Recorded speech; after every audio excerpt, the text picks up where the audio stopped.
Família linda, eu já falei para você pedir a revista Entre Família? Então, é um curso que nós oferecemos gratuitamente, basta você ligar para a gente e pedir. Gosto de mostrar para você saber do que se trata exatamente. É uma revista com vários capítulos, com muito conteúdo, inclusive com perguntas e respostas para você estudar de fato o tema, respondendo os questionários propostos. Temos também questionários assim de respostas múltiplas e cada tema é um aprendizado e você pode fazer isso na sua casa, de estudar cada uma das propostas aqui em conjunto.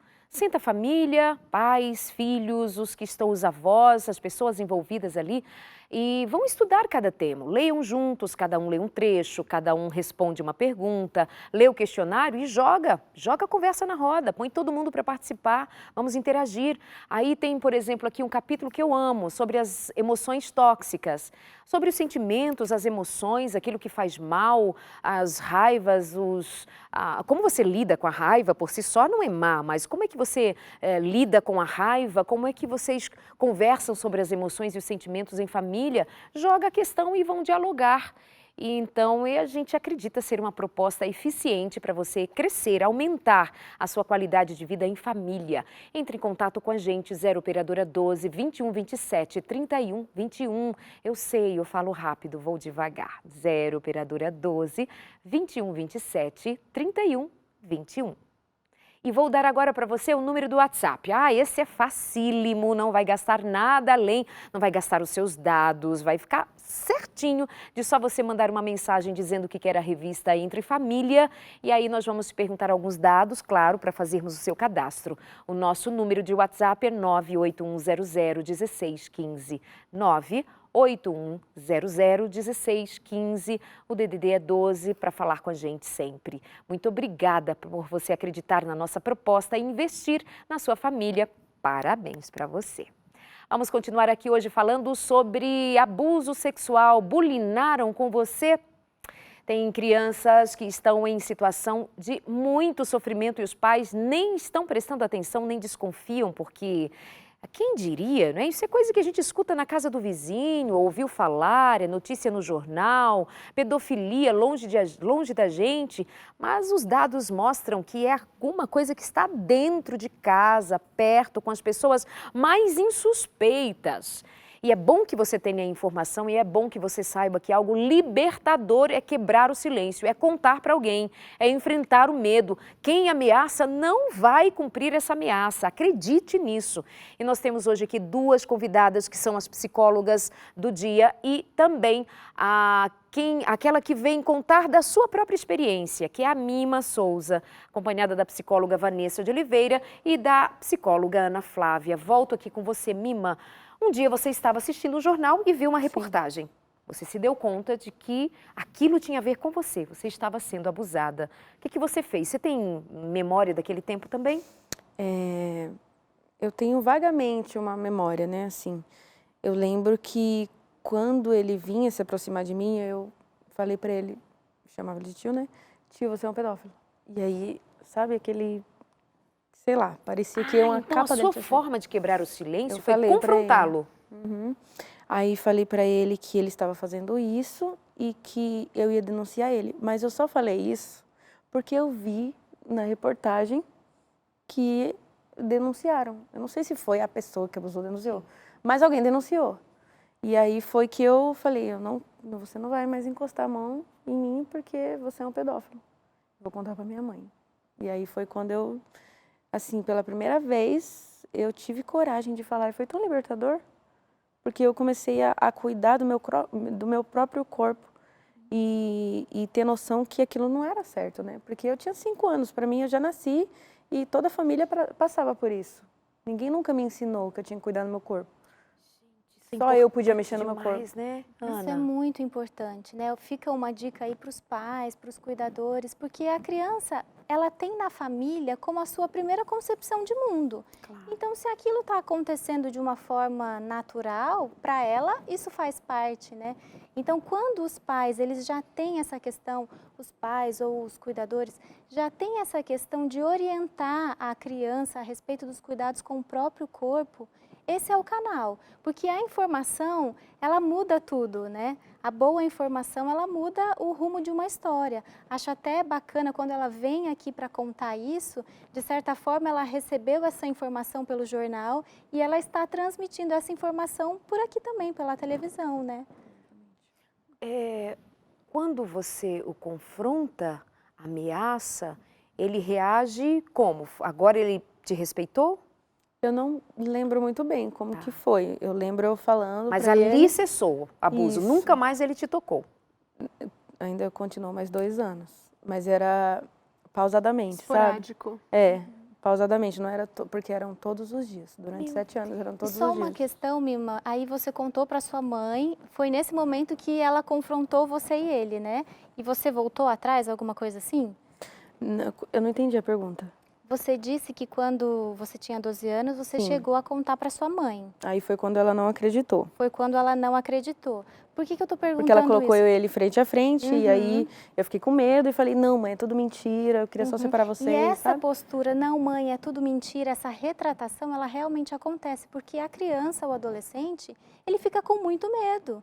Ele fica com muito medo das consequências disso, ela não lembra muito bem se houve por parte dele ameaça ou não, mas geralmente eles ameaçam, né? Então você nunca mais vai ver sua mãe, então eu vou pegar o seu irmão e vou levar embora e você nunca mais vai vê-lo, né? Então tem todas essas questões. Eu quero voltar ali no ponto do ensinar a criança a cuidar do corpo.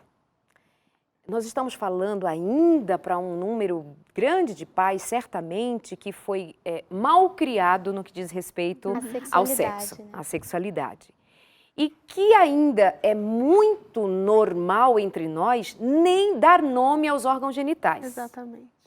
Se somos pessoas com mais recursos, com mais conhecimento, mas que ainda nos negamos a dar nome aos órgãos genitais quando vamos ensinar aos filhos sobre as partes do corpo, eu permaneço vendo um segredo, uma escusa de considerar que isso deva ser ensinado com propriedade para a criança, do que se trata seu corpo e sua intimidade sexual.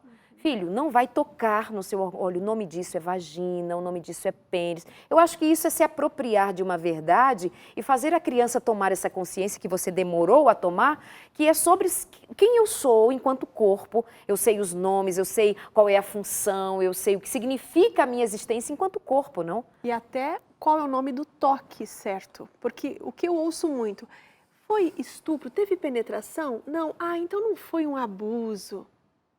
Muitos falam sobre isso. Qualquer toque que seja feito no corpo, que não é socialmente aceito, como um abraço, um beijo no rosto, ponto, é considerado um abuso. Então a criança precisa saber disso, porque ela ainda é muito pequena, ela está em processo de desenvolvimento, então ela não tem noção.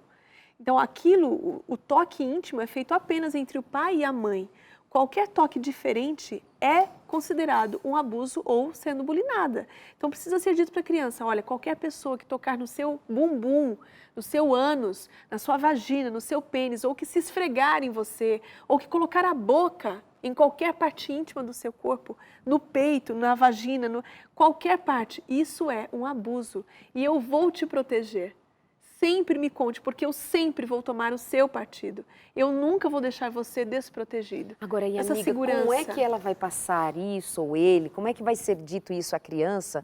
Olha, só o papai e a mamãe podem tocar em você. Se o pai ou o padrasto, aquela pessoa da íntima... meu Deus, isso é muito difícil. É muito difícil. Então ela fala, ninguém pode tocar assim em você, inclusive eu. Então, quando a criança também ela começa a ter uma certa idade no banho, você começa a ensiná-la a se lavar. Né? Então, quando ela vai tomar banho, não, você pode lavar a sua vagina, porque nem a mamãe mais precisa fazer isso, você já está grandinho o suficiente, você pode fazer. Quando a criança vai na escola, vai num banheiro público, você tem que acompanhar quem é a pessoa da escolinha sabatina, quem é a pessoa do hall de amigos, na escolinha, onde quer que a criança esteja, que está indo levar essas crianças. Porque lembra que a gente acabou de falar que um dos aspectos desse abusador é o contato com crianças, porque ele é fixado na infância. Então ele vai sempre se rodear de crianças para poder fazer isso de forma sem ser de forma velada. Então, tem que ser dito abertamente para as crianças. Eu me lembro uma vez que eu estava no momento de um culto da escola, da igreja, e era um momento de historinha das crianças. E eu levei 2 bonequinhos que tinham vagina e pênis, peguei o microfone e eu lembro de muitas pessoas horrorizadas, porque eu falei isso para as crianças, e as crianças todas com os olhos bem atentos. E a minha história foi exatamente sobre isso. E eu recebi muita crítica depois. E fui novamente no sábado seguinte e fiz a mesma coisa para dizer, queridos, nós precisamos quebrar o silêncio dessa forma. A criança é muito concreta, ela não entende de forma subjetiva. Ninguém pode te tocar. Ah, então ninguém pode me tocar? Nem me abraçar? Para a criança precisa ser falado abertamente qual é o tipo de toque que ela não pode ser associada. E a Vanessa está trazendo muito essa questão do físico, né? Do toque físico, do contato físico. Mas só para a gente lembrar que o abuso também ele vai além disso. Qualquer exposição, qualquer comportamento, qualquer ação que exponha a criança ou adolescente a questões sexuais é um abuso. Então, expor essa criança a vídeos pornográficos, a pessoa pode até não tocar na criança, mas se ele produz uma foto com a intenção de compartilhar, né, numa rede, e para que as pessoas usem isso como um estímulo, isso também é um tipo de abuso. Então, é claro que tem essa questão do toque, mas a gente não pode esquecer das outras formas. E uma orientação, porque realmente é muito difícil, né? Então, que abraço é esse que pode me fazer desconfiar ou não? A gente tem uma brincadeirinha que a gente faz para tentar instruir as crianças, o toque do sim, o toque do não. Você está com um amigo, você pode pegar na mão dele para cumprimentar? Opa, toque do sim. Você está com um amigo, ou mesmo que seja alguém da família, e ele pode tocar nas suas partes íntimas? Não, esse é o toque do não. Então, com criança é muito... Essa educação é muito lúdica, né? Muito lúdica. Estava comentando sim, também. Sim, tem um livro que chama Não Me Toca Seu Boboca. Eu não me lembro agora o nome da autora, mas tem esse livro. Tem um outro que é Pipo e Fifi, que fala sobre essa educação sexual com as crianças, né? E eu falo novamente aqui a importância da informação. A informação pode salvar uma vida. E aí você citou a campanha Quebrando o Silêncio, que é tão importante e vem, né, levantando essa bandeira, para lembrar de um material muito bom assim que eles produziram, que é um curta-metragem, O Silêncio de Lara. Então, é um material que pode ser usado para os adolescentes, por exemplo, para discutir esse assunto, né? Fazer uma roda de conversa, como a Vanessa falou, né? Ela foi a princípio criticada e depois ela voltou lá para dar o recado, porque esse recado precisa ser dado. A gente não pode ficar quieto, a gente não pode se omitir, porque enquanto a gente se omite, muitas outras crianças podem estar, ou crianças, adolescentes, mulheres podem estar sendo abusadas sexualmente. E é um absurdo, né? Na verdade, eu acho que essa é a palavra que eu escolho para usar diante de uma situação como essa. É uma violação muito grande, né? Eu digo até do absurdo que é os cristãos se negarem a tratar de um tema que é tão importante, tão dado àquilo que Deus constituiu em nós, que é a nossa sexualidade, e relegar isso. Quer dizer, por que você foi criticada, Vanessa? Porque você, como uma profissional da psicologia, como alguém que sabe exatamente qual curso que deva dar no aprendizado prático, você estava falando a crianças, usando de modo lúdico, mas também concreto, o significado do corpo, quem toca, quem não toca, e aí os adultos ficam horrorizados, porque imaginam que você está estimulando as crianças a alguma aberração. Sim. Não, gente, dizer o nome das partes íntimas, dos órgãos genitais, é a mesma coisa que você ensinar o seu filho que isso é nariz, que isso é cabeça, que temos pé, que temos braço. E também, pasmem, não fiquem chocados, mas nós descobrimos que existe um órgão chamado vagina para meninas e pênis para meninos. Desculpa, não queria chocar você. Mas é verdade, esse é o nome. Porque quando nós não dizemos, ao menos, o nome correto e damos apelidinhos, é xereca, pepeca, piu-piu, essas coisinhas, nós estamos relegando isso para um segundo plano, não toca nisso. O nome, isso nem tem nome, isso é um apelidinho. Então, depois você fala assim, abuso sexual, abusaram da criança. Mas você, pai e mãe, se negou a instruir seu filho. Ensina seu filho no caminho em que deve andar. Aí os crentes acham, ensinar a orar, ensinar a ler a Bíblia, ensinar a amar Jesus, é ensinar tudo, é instruir nossos filhos sobre tudo, ver se tem juízo. Eu já estou há alguns anos no ar com o programa Sem Tabus, Vanessa já fez vários programas comigo também, a Ana Flávia já participou comigo, e eu lembro exatamente que quando eu comecei a fazer o Sem Tabus também havia crítica. Para quê? Uma televisão, rádio para falar de Jesus, da volta de Jesus, para que falar de sexualidade? Passados anos, graças a Deus, nós descobrimos o bem que temos feito ao quebrar tabus e falarmos de alguma coisa que é da nossa existência. E fomos criados por Deus assim, sexuados e com os órgãos, cada um com suas funções. E quando nós falamos disso, instruímos nossos filhos sobre isso, quando isso é conversado em família, com respeito a cada fase, a cada tempo, nós estamos inclusive honrando a Deus. Não dando lugar à desonra, à vergonha, ao crime, ao abuso, em nome da religião. Não, uma religião que não nos protege, mas nos expõe às sombras, às trevas, ao medo. Oh, castigo, Deus vai me castigar. Porque você simplesmente valida a sexualidade que Deus te deu. Não estamos falando de nenhuma aberração, nós estamos falando de simplesmente instruir, entende? Então isso vai prevenir seus filhos, conversem com seus filhos, instruam seus filhos, para que não aconteça com os seus filhos o que aconteceu com a Mima em outros tempos. Mima, quando você ficou livre daquilo, passou, como foi? Ele foi embora, ele se afastou de você, você saiu de perto deles, como foi o seu grande livramento? A minha mãe, além disso, tudo que ele praticava comigo, ele era uma pessoa, assim, chata, não gostava muito de criança, 6 horas todo mundo tinha que estar dormindo, eu e meu irmão dormindo, e assim, minha mãe começou a perceber essa chatice dele, né? E aí foi quando ela se separou, não foi pelo fato do abuso, foi porque eles não estavam mais dando muito certo. difícil a convivência. Exatamente, aí fomos viver num outro lugar, ela separou e eu tinha 14 anos, né? Foi quando parou mesmo. E aí eu pensei, nossa, agora tô livre, né?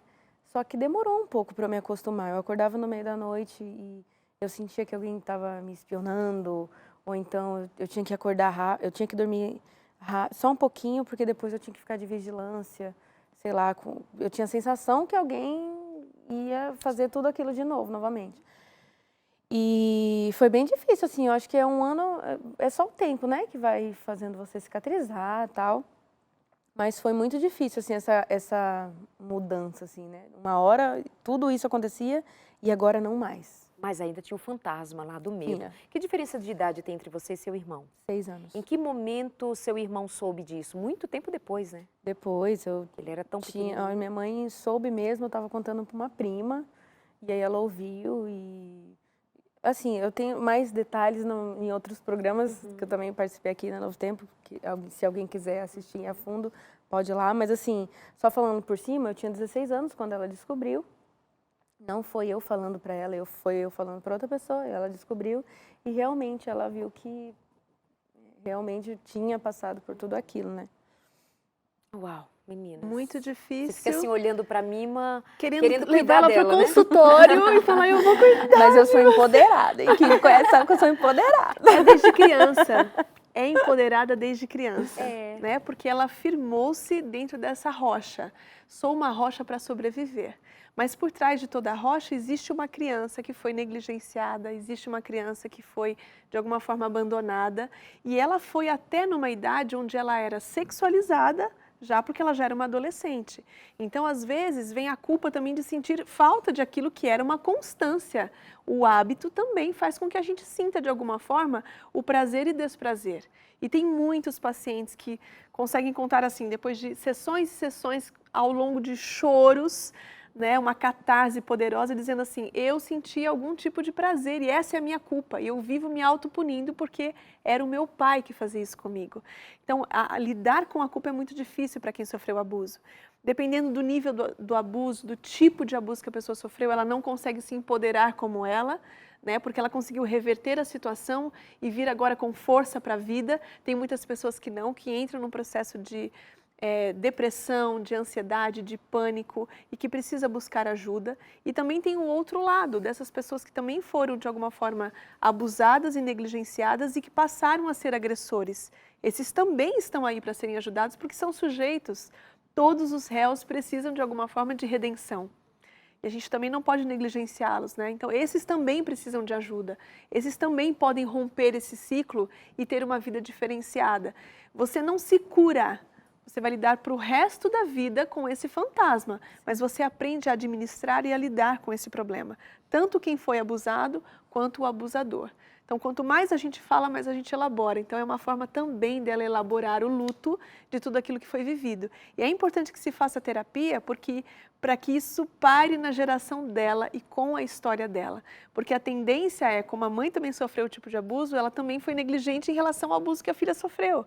Só depois, com 16 anos, ela tinha 5, são 9 anos de olhos vedados, né? É muito tempo. E isso traumatizou a ponto de mudar a vida dela. São 11 anos, né? 11 anos, é verdade? 11 anos. Ela tinha 5 e foi com 16, 11 anos. Não, tudo bem, amiga, você é psicóloga. É não matemática, precisa de é matemática. verdade. Eu acho que uma coisa importante a gente ressaltar, né? Isso aconteceu, isso fez parte da história da Mima, mas isso não precisa definir quem ela vai ser a partir de agora, né? Então, a importância da psicoterapia, a importância de você elaborar isso e ressignificar esse fato. Às vezes as pessoas falam, é impossível superar, pensando que essa superação é um esquecimento. Não, isso nunca aconteceu comigo, virou a página. Não, superar é saber lidar com as consequências. Entre as consequências do abuso, a gente pode falar sobre a depressão, sobre a ansiedade, sobre o transtorno do estresse pós-traumático. Quando ela diz assim, ele não estava mais lá, mas eu acordava, isso pode ser uma das características, por exemplo, do TEPT, né, que é o transtorno do estresse pós-traumático. A pessoa fica hipervigilante, a pessoa tem aqueles momentos que ela revive aquele fato e ela sente aquela angústia, aquela dor, como se ela ainda estivesse acontecendo. Fica hipervigilante. A dor fantasma, né? Isso, a dor fantasma. Então, assim, são consequências, elas existem. Não é um processo fácil, mas é um processo possível. E a gente precisa muito lembrar o pessoal que está em casa, que de repente passa por isso ou já passou por isso. É possível, acho que nós estamos aqui para isso, Exatamente. né? Tanto individualmente nos nossos consultórios, como aqui no seu consultório, né? Muito obrigada por isso. Vanessa, o que você diz, então, em direção às meninas e meninos também, nessa mesma direção que a Ana trazia para a gente, de se recompor, de se posicionar como alguém que ainda assim tem toda a chance, todas as possibilidades de ser feliz? Primeira coisa que eu digo é, existe algo depois do abuso. A segunda coisa, você não precisa ser forte o suficiente para lidar com isso sozinho. Né? Busque ajuda, já que hoje é um tema mais falado, um tema mais produzido, trazido de forma mais ampliada, busque ajuda, peça ajuda para alguém que seja realmente de confiança, mas não fique passando por isso tudo sozinho. Você não precisa ser essa fortaleza da casa, você pode encontrar outros caminhos para lidar com isso. Você é só filho, não precisa ser a mãe e nem o pai, você precisa ser só a criança. Então busque ajuda, é o que eu diria. Absolutamente importante, né? E eu quero destacar ainda crer na veracidade do que uma criança diz, apesar de nós adultos muitas vezes ficarmos vigilantes com relação ao que a criança diz, porque criança inventa. Já ouviram isso, né? Criança inventa. Mas, e aí habita o perigo, né? Essa criança inventaria algo dessa magnitude? Pode ver que quando ela tentou a primeira vez, por que ela deixou quieto? Porque a mãe que validaria a fala dela descaracterizou a fala, desacreditou e desconsiderou. Então ali ela perdeu a crença para poder dizer, vou conseguir romper com esse elo. Né? Se a mãe tivesse validado, ela teria conseguido romper ali, mas ela abriu mão porque ela naquele momento precisou ser mais forte do que o adulto. E é uma das características de quem normalmente é abusado.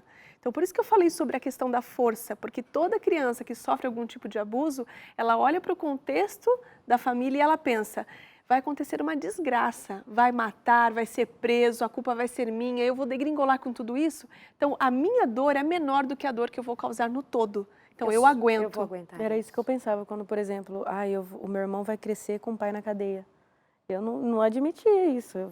Ele acabou de nascer já com essa, né, com essa dificuldade na vida e eu... E uma coisa que a gente precisa sempre frisar, né? A culpa não é da vítima. Então, assim, se de repente ele fosse na época para a cadeia, uma consequência de algo que ele fez. Ele escolheu. Que ele escolheu, porque eles sabem o que eles estão fazendo, eles sabem que isso é errado. Então, uma coisa que é muito presente nas vítimas é essa questão da culpa, e eu digo e repito, a culpa não é sua. O problema do abuso está no abusador. Isso precisa ficar muito bem claro, muito bem forte para essas pessoas, porque pode ajudar nesse processo de recuperação. A culpa não foi dela. É isso. E lembrar outra vez que tenhamos cuidado com os julgamentos, né? A respeito da vítima, como você acaba de dizer, que não é admissível culpabilizar a vítima. Também culpabilizar, ainda que tenha responsabilidade, aqueles que não denunciaram, que não falaram, sem levar em consideração o que esse indivíduo carrega, o que levou aquela mulher a ficar em silêncio, o que a levou a não querer ouvir, o que existia por trás, nos bastidores da experiência daquele indivíduo. E quando você souber também das histórias de outros e que você não souber fazer julgamento, aliás, que você saiba exatamente que não deva fazer esse julgamento por causa disso que eu acabara de dizer e diante de tudo que nós ouvimos aqui no programa de hoje, silencie-se, aquiete-se. Isso não está na ordem do seu julgamento, isso não tem a ver com o que você acha, mas por que não falou, por que não denunciou? Espere, se isto acontecer dentro da sua casa, resolva você como você vai fazer. E esse diálogo vai aqui nessa direção. Se acontecer com você, o que você vai fazer? Se aconteceu com você um abuso, hoje você decide fazer o quê? Um dia, há alguns anos atrás, eu trouxe no consultório de família uma filha que foi abusada pelo pai anos, a sua irmã que foi abusada por este pai durante muitos anos, até que engravidou. E ela tinha uma menina agora fruto do abuso com este avô.